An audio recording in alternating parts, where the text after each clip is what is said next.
knowledge today. So, very few people, I don't know. So today I don't know that. But it's great honor for us to listen from you. So for me it's like divine experience always. So for like everybody. So it's really great pleasure to have you, and we would like to listen from you.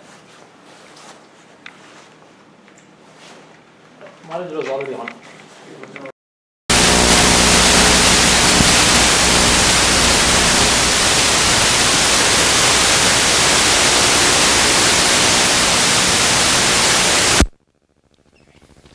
It's on.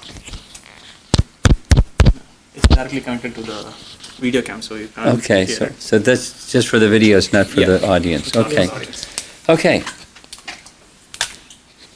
Video camera, here we go.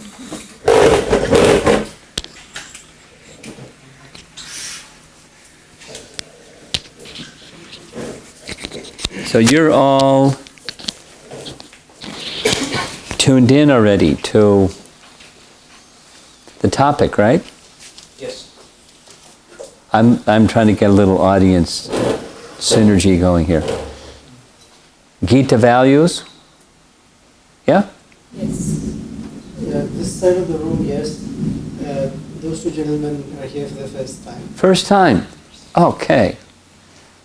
From another university. Huh? From another university. Which one? We came in from Purdue. Purdue. In the rain. Yes. Well, bless your heart. Okay, that helps. So a little background.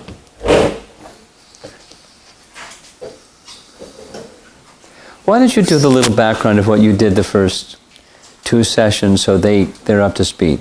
Sure. Quick. Yeah. Real quick. So in the first, this is our third meeting this semester. And in the first one, we just started off with a topic called mind chatter. And we went through with all the help of the students, all the different kind of the categories and varieties of chatter that's there in one's mind. And we discussed different things, but the main conclusion that came out of it was this mind chatter does one thing. It distracts us from what the purpose of life is, and it deprives us of an asset that we have, which is very valuable, and that is time. So then in the next session, we said that the Bhagavad Gita allows us or wants us to make the best use of the time we have to find and meet the purpose of our life. Is it okay? And to be able to get there, it talks about certain values that we should cultivate in our life. And those values actually facilitate and help find that goal. And there were 6 such values. The first one today is called Samadarshana, or having equal vision towards all living beings. So in that sense, we're very honored that Maharaj is here. This whole Gita values 6-part, actually I received from him, and so I'm just following his cue and his, I guess, presentation in general. So it just was wonderful that he was coming to IIT, so I requested if you would sort of kick off the very first value of Gita. And since he's giving credit to me, let me give credit to Oxford University. For a few, between 2 and 3 decades, there's a group of scholarly Vaishnavas at the Bhaktivedanta Manor. You've heard of that place? Your friend hasn't. He'll tell you later about it. George Harrison donated a property outside of London, and it became known the Bhaktivedanta Manor. So some of those young men and women eventually became PhDs in the field of psychology and religion and philosophy. And together they made some friendships with the religion department of Oxford University, and now, today, there's a credited course in Vaishnavism at Oxford University religion department. So those group of professors, they're not just Hare Krishna devotee professors, but they're knowledgeable in that field. Just turn it off. The one in the middle. It seems the one in the middle. The one in the middle. Is that the one? The middle one. Middle one. Okay. You stand by and do your thing. Okay, so I don't have to stand over here.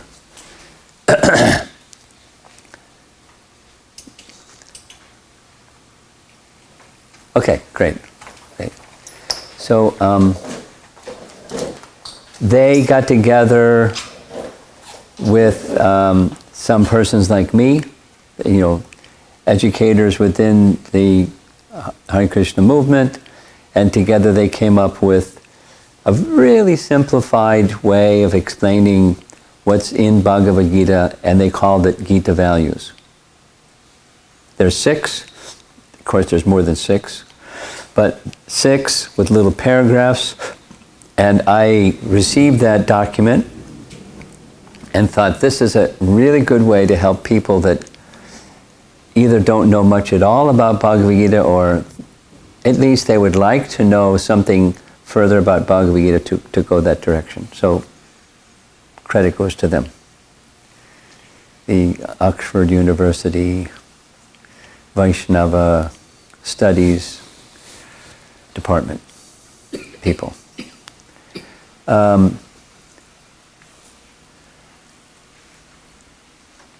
want to spend some time, this is also introductory, culture and its value. Spiritual culture, people that study, I'm going to go through this quickly. People that study culture, let's just say there's a change of corporate directors of a corporation, and they want to address the culture of the organization, of a corporation.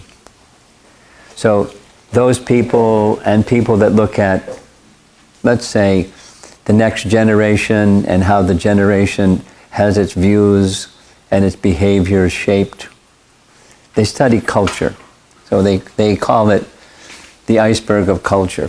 It's for an individual or group of individuals, an organization or whatever, a corporation, something. There's 3 parts. They compare it to an iceberg. They're different models, but I like this one. There's the tip of the iceberg. That's what you can see, what's above the surface of the water. That's measurable behaviors, norms, things that people do. That's part of culture. But below culture is a whole big other thing.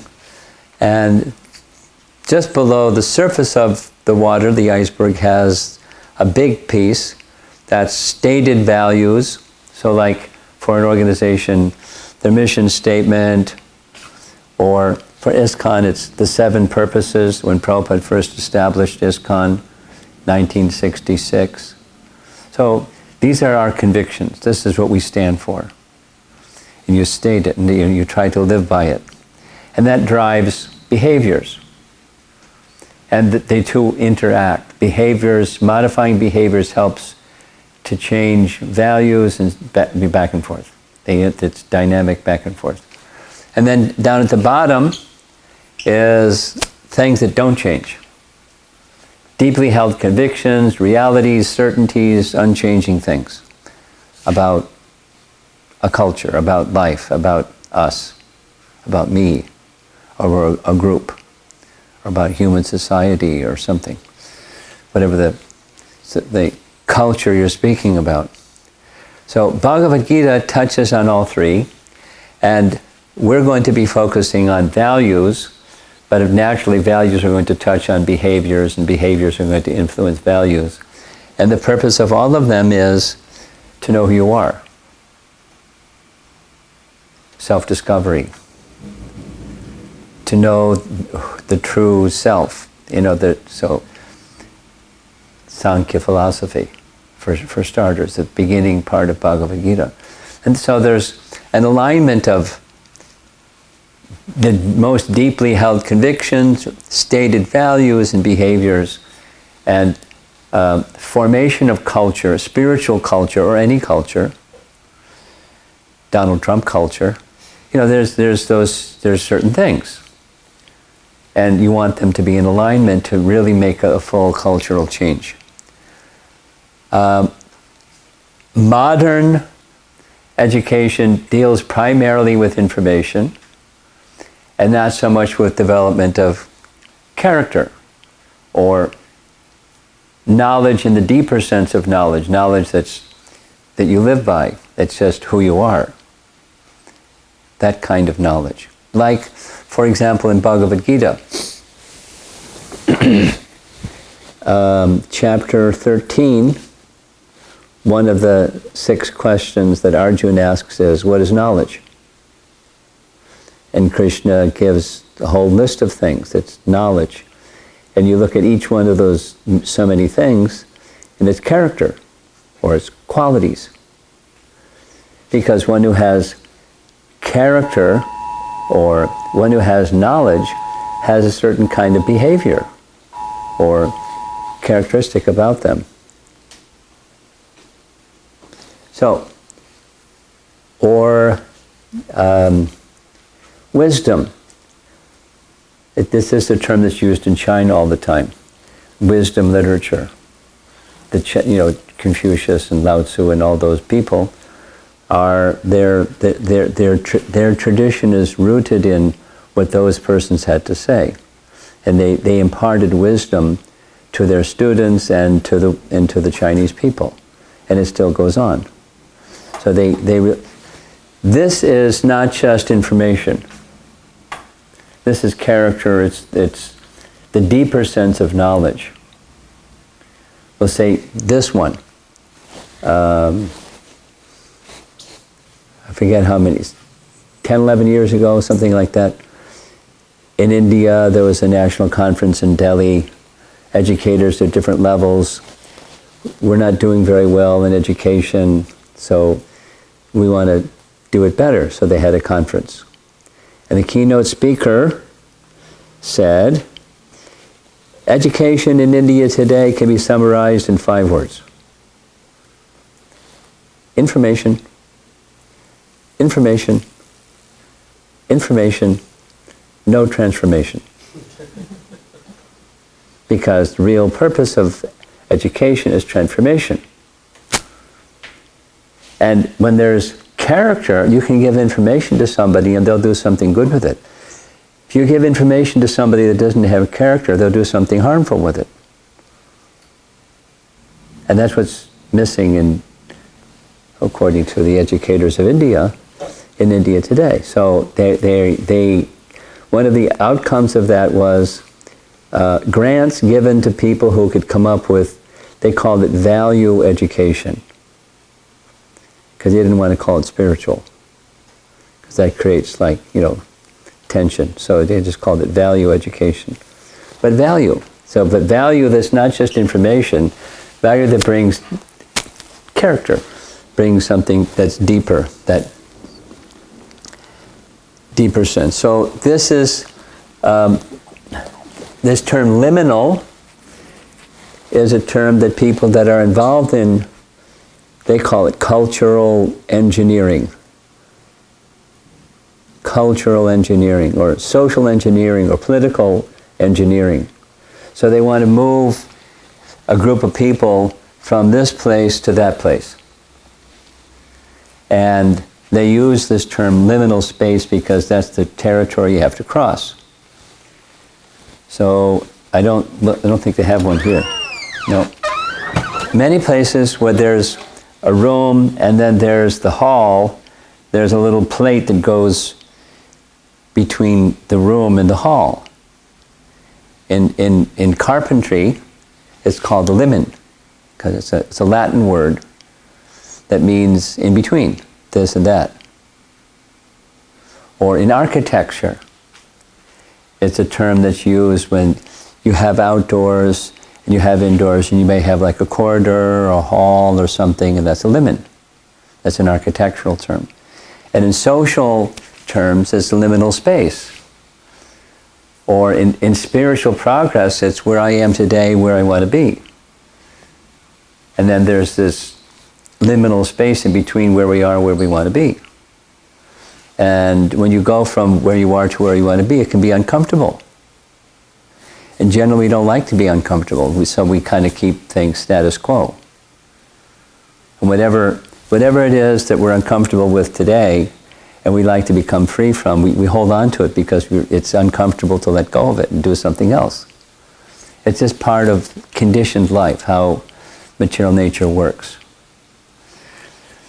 The reason for bringing this up is values are something that's over there. And we're over here. We don't deny that these are values, but we're not there yet, and so I think maybe some people think, oh, what's the use? How, that's too high, or it's too far, or it's not me, or those are for, wise people, the sages, and the wisdom people, the great sadhus, but I'm just this little person. So it's not relevant to me. I can't connect with it. To go from where we are to where we want to go, to some goal, just like your students. So you have a goal, an academic goal. The academic goal has a certain something, description of it, and then that's supposed to lead to something, and it doesn't always lead to something. And to get there, there's some discomfort. But you're doing because you have a goal. And so values are also to place before us something that we can hold important and strive for, and feel good about or feel comfortable about the discomfort, because we're striving for something that's worthy. That's why I'm putting this here. The Krishna factor helps us keep going, because we're not doing this alone. If we were doing this alone, good luck. So this Oxford University group, and they're those who are also dealing with the public a lot, because Oxford University deals with scholarly people, and public speakers deal with people that aren't necessarily scholars, or Oxford University caliber scholars. So this is the first one. They're sequential. It's logical sequence. Equal vision, or samadarshana, is taken directly from a verse, pandita samadarshana. A learned person, a pandit, sees with equal vision. So we're going to explore that value, equal vision. And we'll start with looking at varieties. There's varieties of fruits, varieties of insects, varieties of birds, varieties of aquatics, varieties of animals, more animals, bigger ones. So, lots of differences. Remember, we're looking at samadarshana, or equal vision. Aside from different species of life, even the human species, there's so much diversity and variety. So many differences, nations, cultures, languages, features, styles, so many differences.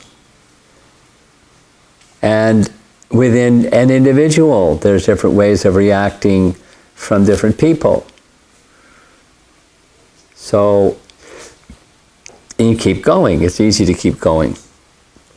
There are different life forms, as already demonstrated, different personality types, different situations that we face.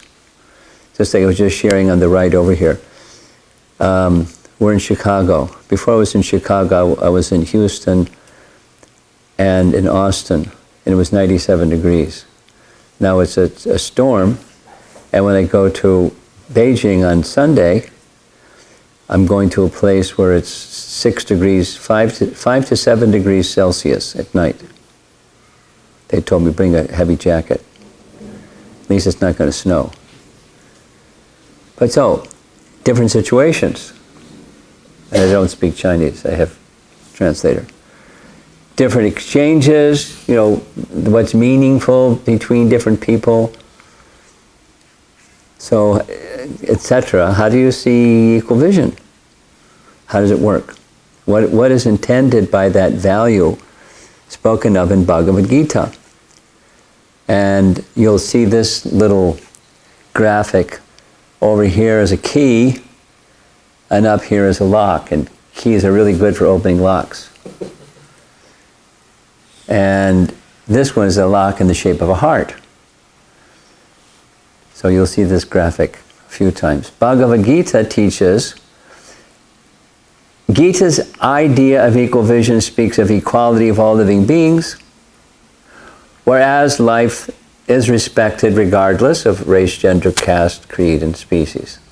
So that's not just liberalism, it's based on the foundation of something that's the same within everyone. So what's that thing, that same within everyone? This is it's just a slide that's taken from a little BBT video presentation on explaining Bhagavad Gita. So all these little stars, that's the soul, and this one has a soul, and that one has a soul, and there's so many souls, and so many souls floating around over here. So what's the same is the unturning, eternal, unchanging spiritual energy. Differences, sameness. Within the differences, there is a sameness. There is a commonality. Here's that image again. All living beings are spirit souls. So this is a painting over on the right. Different forms of life. And a Pandit sees that. They certainly see the differences. We can see the differences, and we're not Pandits. But Pandits can see all living beings are spirit souls. And that little skinny guy, that's one of those spirit souls. That's us. And according to the Vedic wisdom, soul is eternal, cognizant, and blissful. Satchitananda. Every soul. Me, the bird, the tree, the plant, etc., etc., etc. Within all those differences and diversities, we're not human beings having a spiritual experience, we're spiritual beings having a human experience. Besides, the photograph is cute.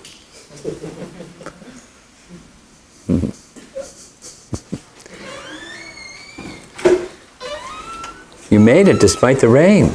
I was in my lab. Oh. But still I'm late, I'm sorry. Okay, no problem. You made it. Thank you.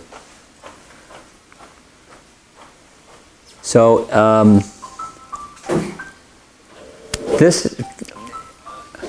what I'm used to is having a two-part.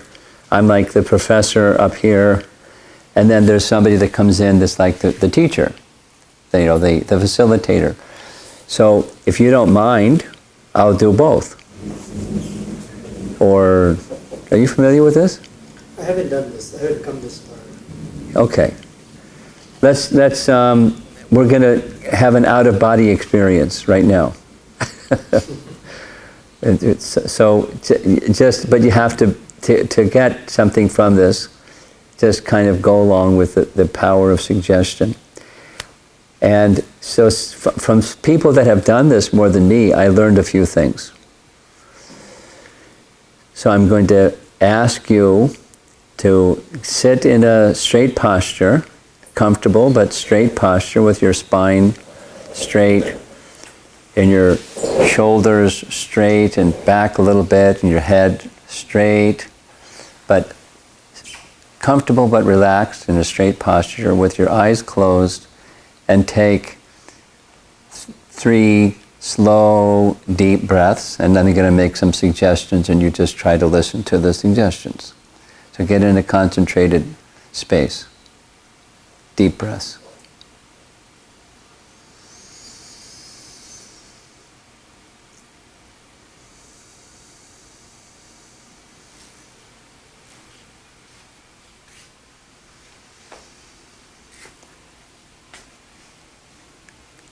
We're going to explore the body first. So within your mind, you direct the attention of your mind to your feet. You can wiggle your feet or your toes a little bit and get the sensation of your feet.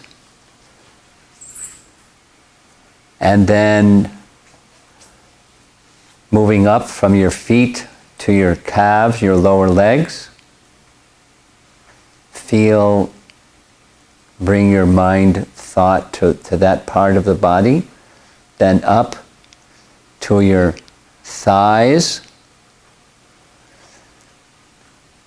And then to your waist. And then the front part, the stomach area of your body.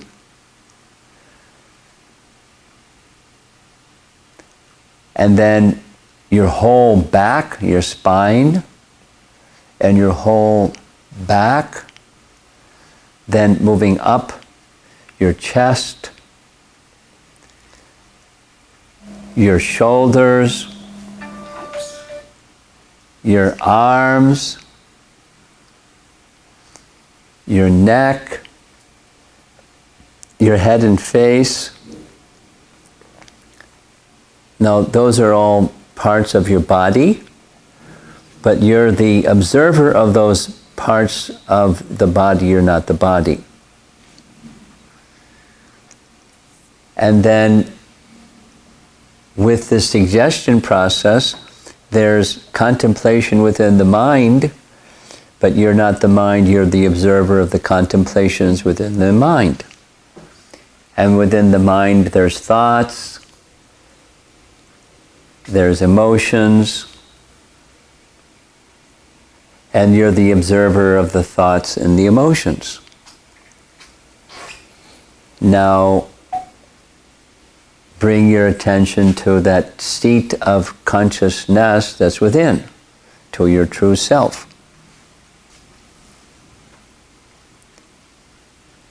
Take 2 more deep breaths. Exhale. Inhale. Deep. Exhale. Inhale. And then go situate yourself within the heart. That's you, the spirit soul, situated within the region of the heart. And Gita is attempting to connect us with who we really are.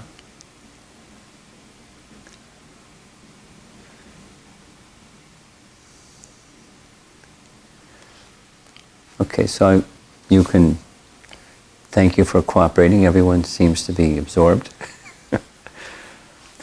A little sharing. We didn't do this one, but something leading up to the presentation. I spent some time at MIT. Just this is sharing only. They began their program with yoga. There were about 30 students in the room. They didn't have tables and chairs. Everything was moved out of the way.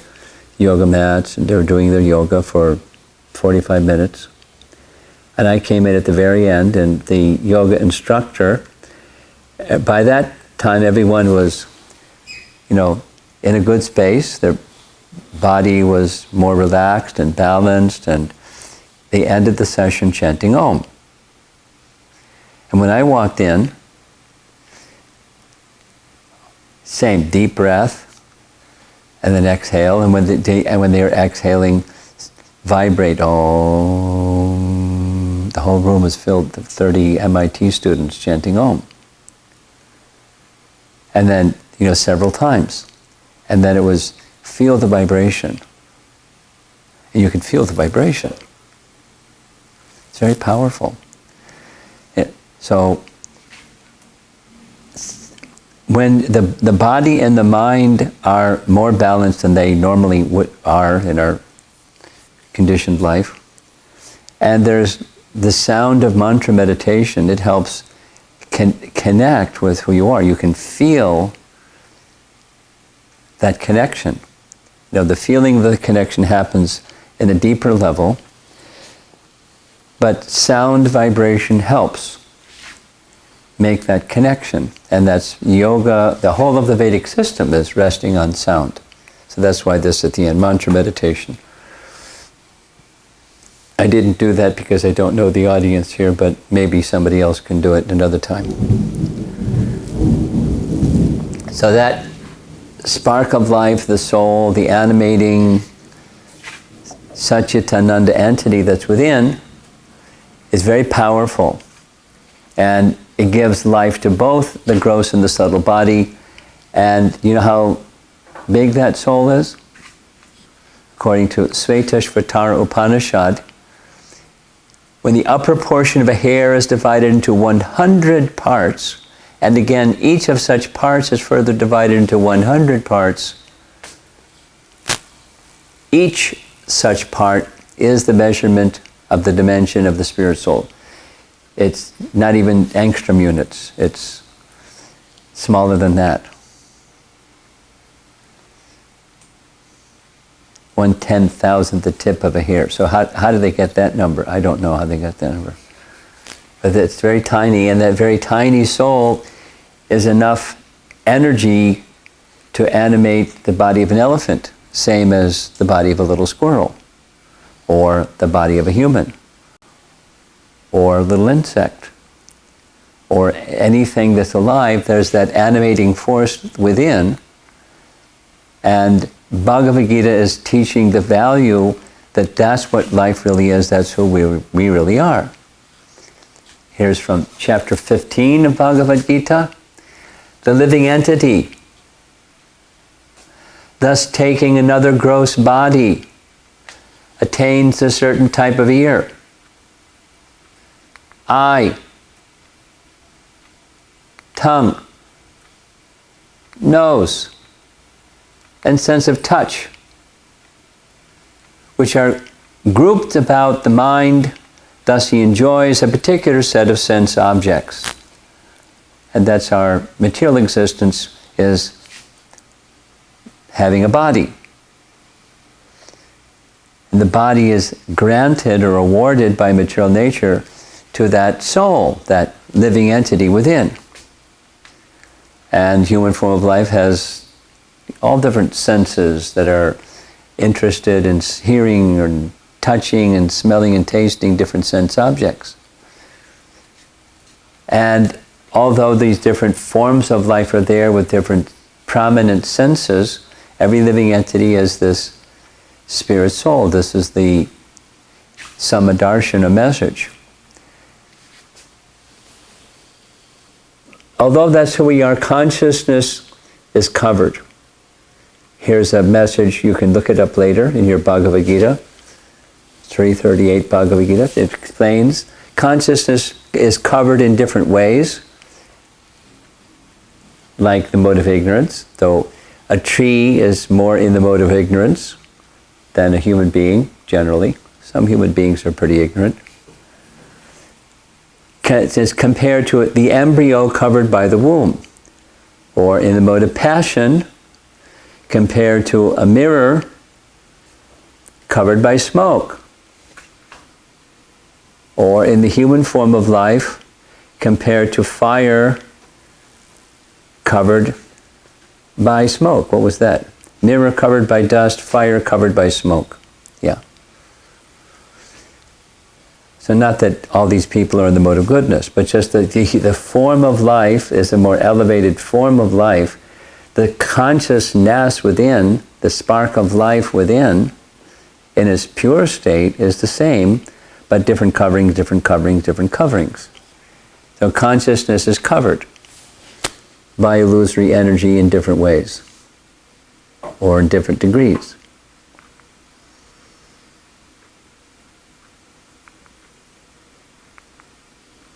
Therefore, this is the verse, 5:19 Bhagavad Gita. Vidya, that's this fellow, he is the learned. Vidya Vinaya Sampane Brahmani Gavi Hastani. The person who has equal vision, he sees the differences. There's obviously it's with the terms. The Brahmana, the cow, the elephant, the dog, and this fellow I wouldn't want to meet. Looks pretty scary. Dog eater. But there's something same within each one, that's that spark of life. And seeing the differences, but identifying who the real person is, that's this Samadarshana message. The vision, this Samadarshana vision, awards personhood to all, links everyone with the divine grace and consequently with each other. That's the connection between all of us. Equal vision begins with seeing ourselves as what we are and seeing other living entities as who they truly are. So values take some cultivation. Values don't come about quickly or overnight or instantly. So the message of Bhagavad Gita helps in various ways to cultivate that value, and then once that value is within, then you start to see according to the value that's within. It just becomes the feature of your life. So this is now another facilitation exercise. So I'm going to be the facilitator. Let's see, I think I'll stand over here. Okay, I'm Mr. Facilitator now. What are some challenging situations where you feel that you cannot or have not been able to see different people with equal vision? Think of one person in your life with whom you have difficulty. Just one. Either now or sometime in the past. And either an incident or an exchange or something or other. So this is a real exercise. Probably what we have done in other exercises is have you spend a little bit of time discussing with the person next to you or somebody in the room or something like that. So this is a real, not just notional. If you don't have paper, you have everybody's got a phone or two or three, so you can put something, notes, write it down. I mean, you can think it, but then actually write it down. Write down the incident and how you felt. That's equally important. At the time, how you felt when you were struggling to see somebody with this equal vision kind of idea.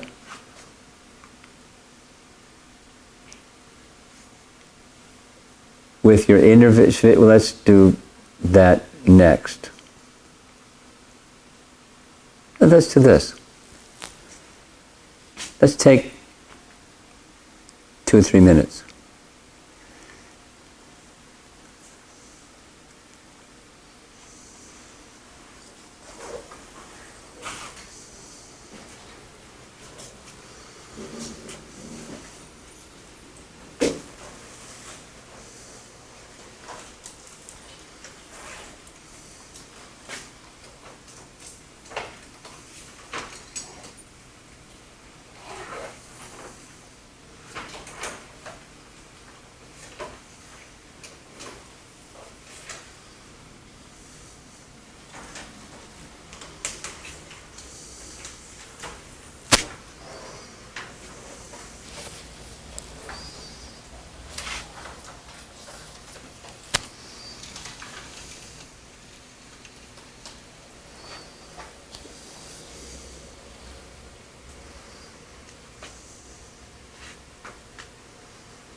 You're not writing because you can't think of somebody that you had a hard time with? Or you're just mulling it over? I'm contemplating. And you're just contemplating. Yeah. It helps. Writing helps.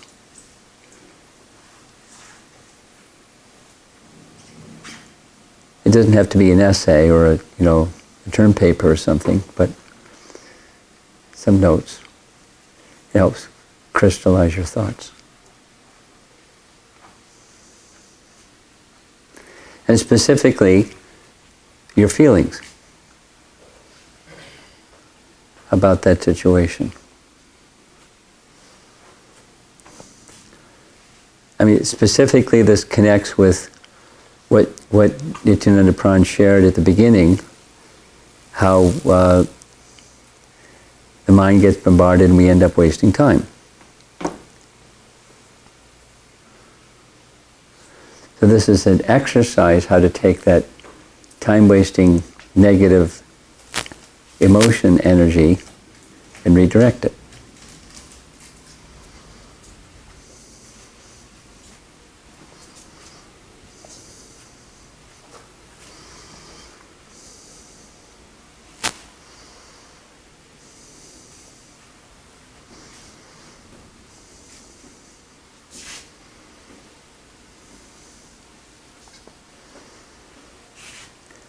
Some of you are done. We'll just go on. If you need more time, you can consider that with this next. With your inner vision, that little thing that we did of you're the spark of life within the heart of this body, try, with that same vision, see, in your mind's eye at least, that person as a spirit soul. Not the behavior that was disturbing, but the living entity within, distinct from the behavior.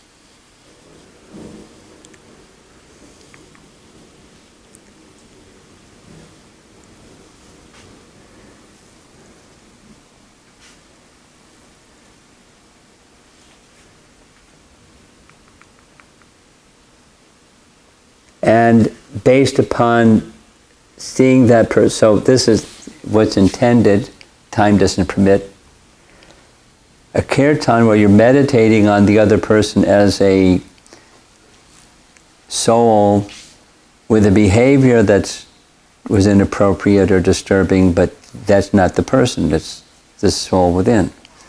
And when you view them as the soul within, how does that change your feeling?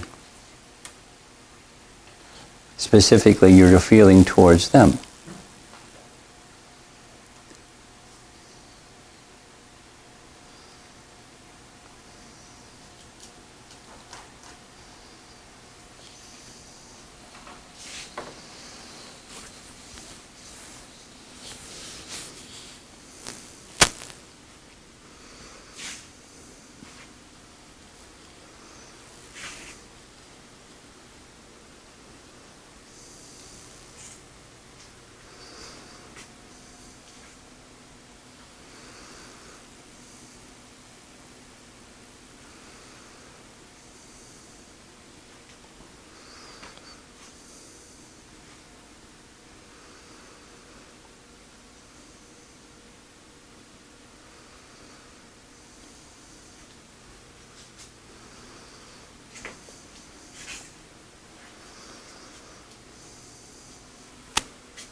Anyone need more time?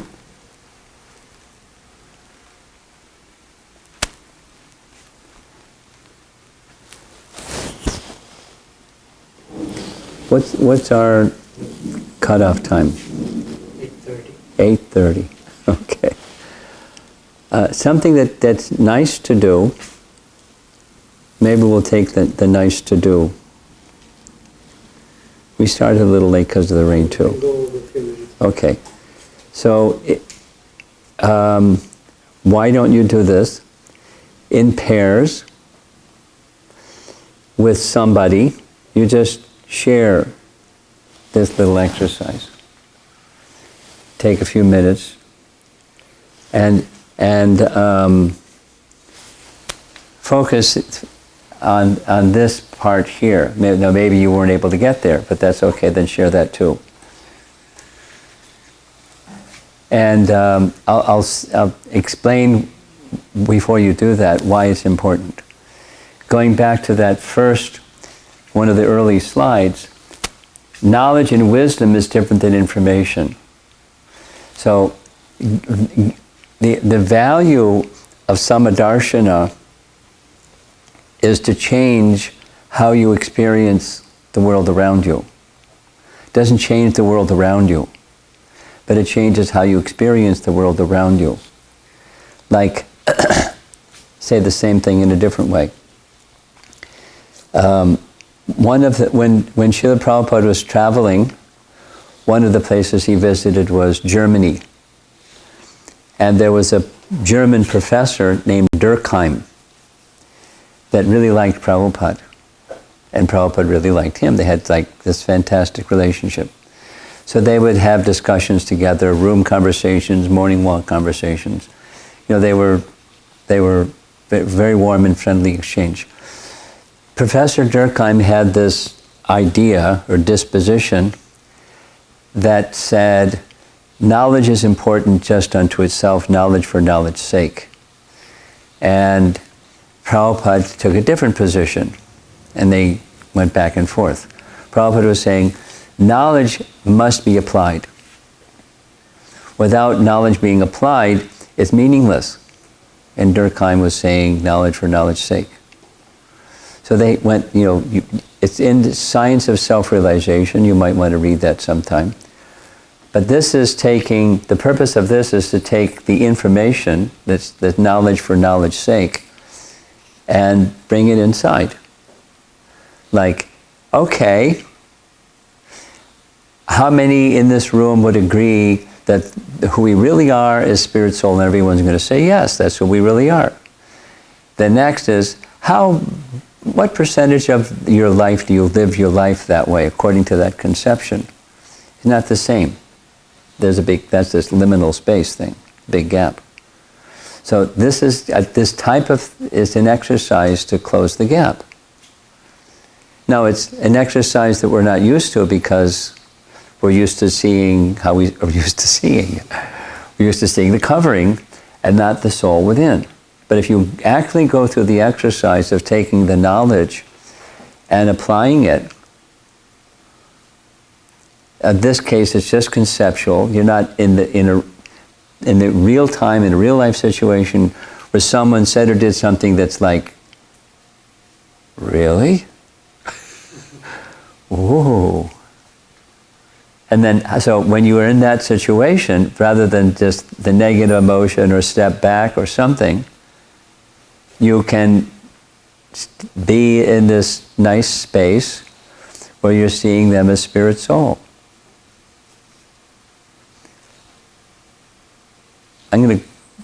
I had this very meaningful, lovely conversation with a teenager today. Teenage is tough, really tough. So here's a teenager from a really nice family, Indian family. I don't want to go to school. I don't want to go to school. So okay, you don't want to go to school. Tell me what it is. What are the reasons why you're feeling you don't want to go to school? Bad association. She didn't use the word. I don't want to be like them. I'm afraid I'll become like them just by being around them because they're like, They're really toxic people. Okay. And then what else? Is there something else? And there were two something else's, kind of had to coax them out of her. But that was the big one. Then I feel like I'm just phony. Because I don't really, I do term papers and stuff like that. I'm just doing something to get a good grade and please the teacher and stuff, but it's all meaningless to me. Okay. So there's some negative emotion. And teenagers, their negative emotion just rules. They can't see anything besides that negative. So what are you going to do when you're with somebody that's in a space like that? It doesn't necessarily have to be you. It could be somebody that you're with that's going through one of these things. And how are you going to help them go through that space that they're in? Or you, when you're in that space. And you're just being, you're seeing the whole experience of you or the other person is just on the externals. The configuration of duality at the moment. And not, the deeper picture of the reality of the situation. Although you accept who we really are, a spirit soul. And there's a deeper reality going on besides the temporary.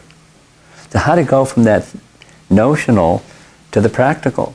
This is this Durkheim Prabhupada discussion. Not just knowledge for knowledge's sake, but what's the practical application? How do you bring it inside? And then when you bring the wisdom of Bhagavad Gita inside, the Samadarshana wisdom, you feel differently. And when you feel differently, your intelligence is working in a different way.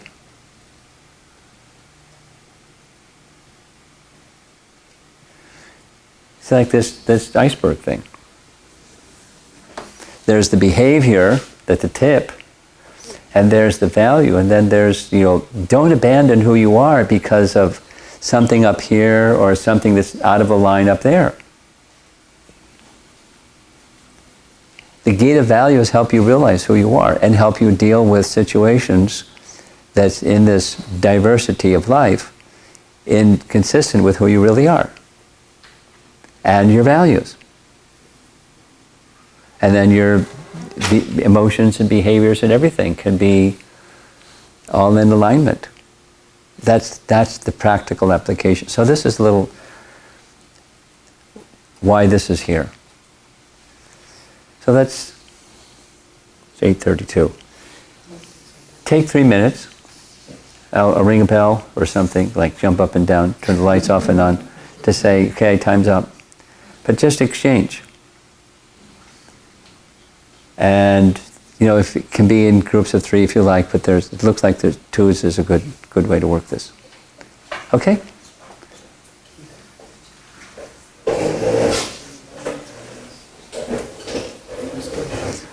Arts culture has behaviors, observable things, norms, things that you can perceive, tangible, measurable things. There's values that support behaviors, and behaviors influence values. And then deeply held convictions, unchallenged certainties. We'll call this, who you really are. Doesn't change with values and circumstances of life. So the Gita values are in this region. This is what we say is important. And it's good to have our behaviors consistent with what we say is important and what supports the whole thing. And the purpose of all these other 2 is to help us understand who we really are, that unchanging thing that's within. That's this Samadarshana. And then as you go along, my understanding is the plan is to go through the other 5 values, and you'll see as you go along, the other values are resting upon is supported by this one. Say it negatively. If you don't know who you really are, it's going to be difficult being consistent in anything. Because circumstances are always changing. and you're exposed to, just like this teenage girl that I was, she doesn't like the values of the other kids that she goes to school with. They do stuff, say stuff, eat stuff, drink stuff, talk about stuff, and she doesn't want anything to do with it. I don't want to even go to school. So how to go to school or be around where there's values different than your values, and even if those values are toxic values, not be influenced by it. Not in a negative sense, negatively influenced by. So Bhagavad Gita's values, just like this one we just discussed, I hope you found some meaningfulness in taking the value and trying to see how do you live it? How do you practically apply it? And it's just even that exercise is notional, but if you practice it and practice it and practice it, if that's the behavior part, you can try to connect that behavior with your values. Your emotional life, the internal subtle life will be different, and that'll help you to get closer to realize who you are. Because that's the goal. Human mission is to know who you are, as opposed to who you aren't. The coverings and all the temporary things, that the package. And that's not who we are. We're not just the package. We're the life within. And we know that. And to bring ourselves to that position, there's this value of seeing and then conducting your life accordingly to Samadarshana. Seeing differences and behaving appropriate for those differences, and at the same time, while behaving appropriately for those differences, seeing the spark of life within.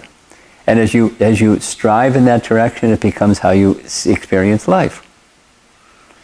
Your life becomes more balanced. And your intelligence becomes stronger. How to conduct yourself in the proper way in different situations. That's this liminal space slide. For those of you that came late, that's this one. Is there any discussion? We're past time already. It's 8:45. Friday night, though.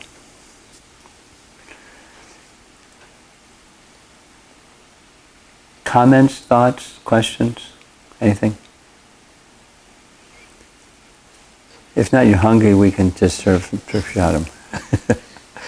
Go ahead. This exercise, just discussing with Adam, had a strong impact on me. Huh.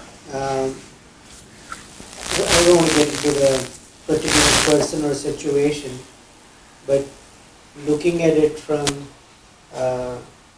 looking at myself as a spiritual being and the other person also as a spiritual being did something. It sort of, he used a very nice word, he put things into perspective.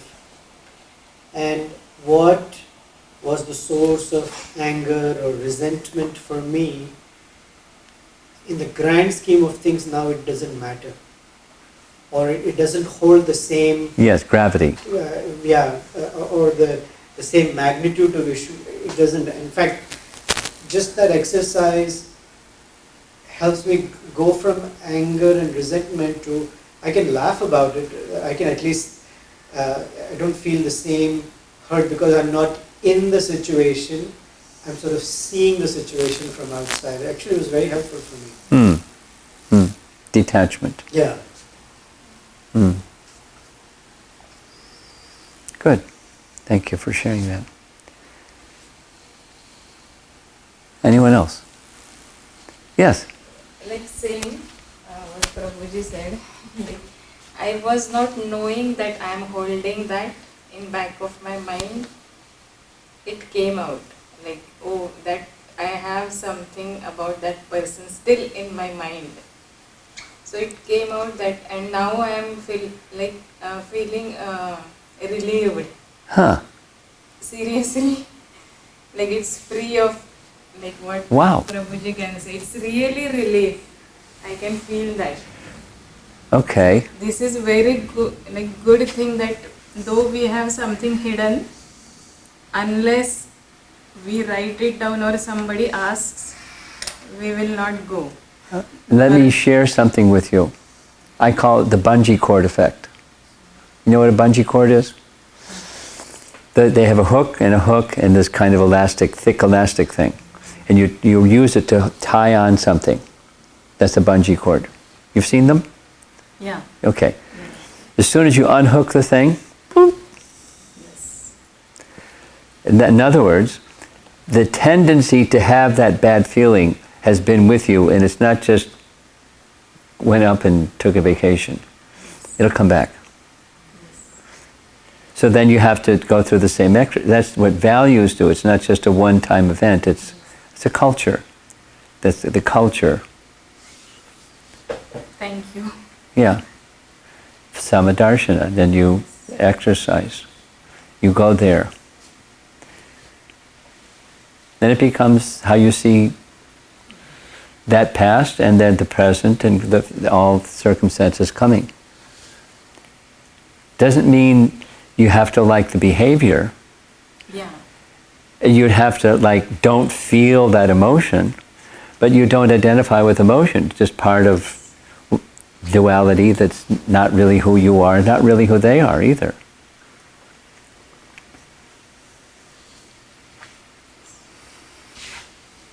Yeah. Something that just resonated with me was the fact that doing that exercise is actually the liminal space. Yeah. The fact that you have to acknowledge that you have something hidden inside that's uncomfortable. Yeah. And the fact that you have to forgive or try to forgive that person, that's even more uncomfortable to to grasp around, right? To wrap your head around because you have been holding it for so long. And it also said that, at least it hit me that you don't have to cross the liminal space in one long. Oh, that's right. Oh, yeah. It can be just a millimeter of progress that you do, but it's still progress. And don't forget Krishna, Yes. because that's a force that can help you. You're never alone. It can get strength beyond your own strength from the Krishna factor. Oh, fantastic. Anyone else? Yeah. Sometimes I realized this when I was doing this exercise that it may not be with someone else. Sometimes it can be self as well. Yes. So that was one thing that I realized. And also when I was discussing with Akhilesh, something that came to the fore was that sometimes when, at least in my case, I don't really see that person like a person, but more so I tend to question or judge his or her values, because that's what motivates him or her to act that way, right? So I kind of have a resentment with why those people have those kind of values in the first place, which motivates them to act that way. For example, a bad person may be like, my value is just to live in the moment and enjoy my life the way I want, and I can just snatch away whatever I want from someone else. So why does he even have that kind of a value system in the first place? So I mean, what kind of motivated him to reach that conclusion so that he's acting according to that? Well, there could be multiple possibilities, but you just said a mouthful. Judging the person based upon the values that person has, and then how they get the values that they have. You're forgetting the person. So there's something, whatever that something is back there. Maybe they've had bad association. Maybe they were feeling unprotected, and now they're getting in this protection. I'm not going to be taken advantage of. I'm going to take advantage. That victim becomes the perpetrator. There's so many, where did that value come from? And whatever it is, it's not the person. So now what are you going to do about the person who has abandoned who they really are? Don't abandon who you really are. Can you be an instrument to help them connect with who they really are? You may not have the answer to that question. But if you ask that question, you act from that place, you're a powerful person. You're a change agent. And the more you live from that place, like who you really are place, not this psychophysical packaging of you, but who you really are. So the more you can go to that place, who you really are place, that's Bhagavad Gita's, the bottom of the iceberg part. Whoop. Then you can help that person more than you can by judging the person, and then feeling some negative feelings because you just judge the person that way, or etc., etc., etc.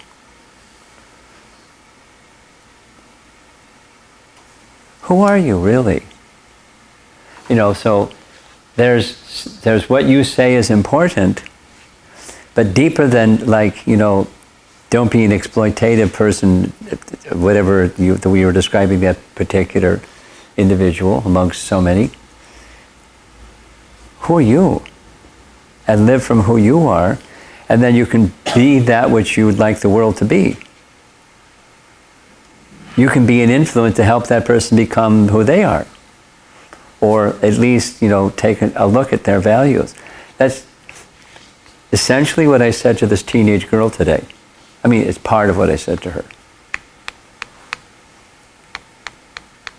It's tough. You're past teenage, but she's in teenage. Oof.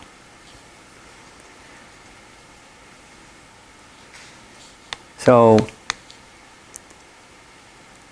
there's this saying, don't judge, because by judging others you're being judged.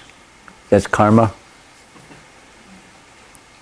The Bible says it this way, don't judge not lest ye be judged. So it's not, your business, who you really are is not a judge of others. That's not who you really are. Who are you really? And then be that, and then you can have some intelligence how to be of best of service to this person who has skewed values, that they're suffering inside because of that. They're not in a position of happiness. They're suffering. And they're perpetrating suffering upon others because of their suffering. So what can I do? Not resentment. You can do that, but that's not going to help you or them. So make choices with that sense of samadarshana. And that feeds into the very next value, ahimsa. As I said, this one value is the first one of 6, there's 5 more, and they're resting upon this one. So to have other values that are sustainable, real values, there has to be a spiritual conception of self. It's not sustainable otherwise. It's sometimes not, sometimes not. Circumstantial. And that's not something that's sat. Something that's sat is down unchanging, unchallenged certainties. So that's where we want to get, that culture. And the other ones help you. And so you practice this one, practice that one. To get... Anything else? Yeah, more. Continuation to that, sometimes the thing is that you may have something in mind, but then you are basically seen as what you put forth, like how you act, right? Like how you said karma. Are you judging yourself by your own actions? Is that what you're saying? That also, and even others. Like it applies to everyone, ourselves and others as well. So you may have something in mind, but your actions don't really reflect that. Yeah, so how is that inequality, or like how does that Your voice trailed off. How does that inequality come into the how does it come into play? Yeah. Like, where is it coming from? What's the origin of it? No, origin might be like you don't know how to act as well. Sometimes that might be the case. Sometimes you don't know what to do. So what's your question specifically? So my question is, you may have some intention, but you act in a different way. And yeah, I got that part. So what's your question? But your karma is based on how you act. Oh, it's both. Or it's both? Yeah. Okay. Supposing there's unintentional something. So there may be a violation of law, but it was not intentional. It's not as serious as intentional. Premeditated murder is far more serious than something that's accidental. For example, first degree, second degree, third degree murder. So, for example, with law. So with karma, what's your intention? You know, supposing you see a bug and you go, gah, pow, got him. It's a little different than you unintentionally walking along. So, it's not only behavior, karma is connected to the consciousness behind the behavior as well.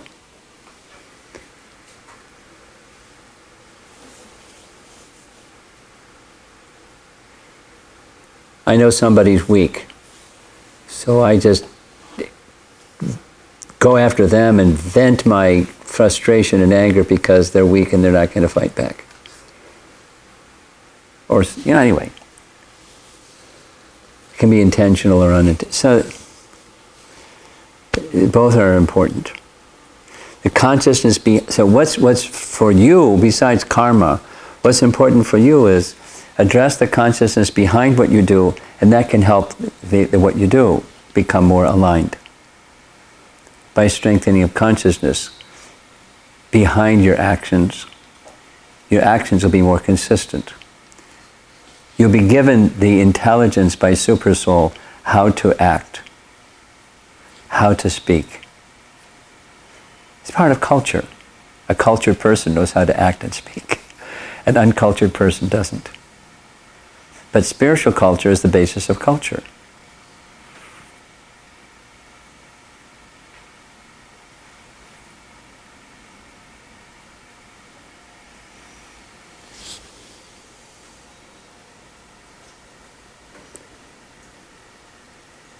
Okay, I think we're done. Thank you very much. Hare Krishna. So we can do Hare